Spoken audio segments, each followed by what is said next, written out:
అబ్బో ఇక్కడ కేజీ చీరలు కొంటే అర కేజీ చీరలు ఫ్రీ అంట. మంగళ్య షాపింగ్ మాల్ కేజీల్లో సేల్ టన్నుల్లో ఆనందం.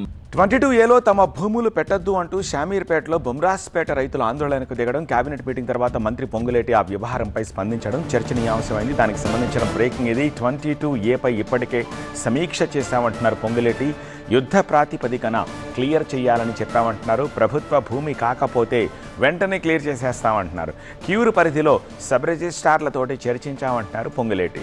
రైతుల భూములను లాక్కునే ప్రభుత్వం మాది కాదు అంటున్నారు. భూముల విషయంలో రైతులు ఆందోళన చెందాల్సిన అవసరం లేదు అంటున్నారు.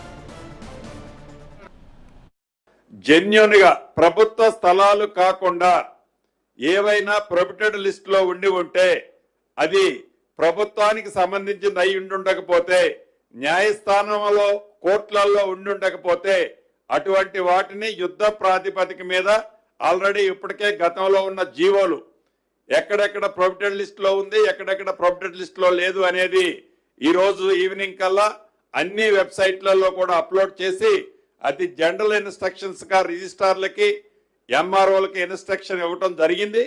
అదే పద్ధతిలో ఇంకా అడిషనల్ గా ఎక్కడన్నా మిగిలింటే తప్పకుండా దాన్ని ప్రజలను ఇబ్బంది పెట్టే ప్రభుత్వం కాదు, వారి సొంత ఆస్తి నిన్న గౌరవ ముఖ్యమంత్రి గారు చెప్పినట్టు ఒక్క అంగుళం కూడా ఎక్కడికి పోనేమో వారిని క్లియర్ చేసే బాధ్యత with in couple of days లోనే క్లియర్ చేసే బాధ్యత సబ్జెక్ట్ కండిషన్. ప్రభుత్వ ఆస్తులు లిటిగెంట్ ఆస్తులు కాకపోతే క్లియర్ చేసే బాధ్యత రాష్ట్ర ప్రభుత్వ పక్షాన ఆ శాఖ మంత్రిగా తప్పకుండా నేనే తీసుకుంటానని కూడా రాష్ట్ర ప్రజలతో పాటు ముఖ్యంగా హైదరాబాద్ పట్టణంలో నివసించే ప్రజలకి మీ ద్వారా తెలియజేస్తున్నాను.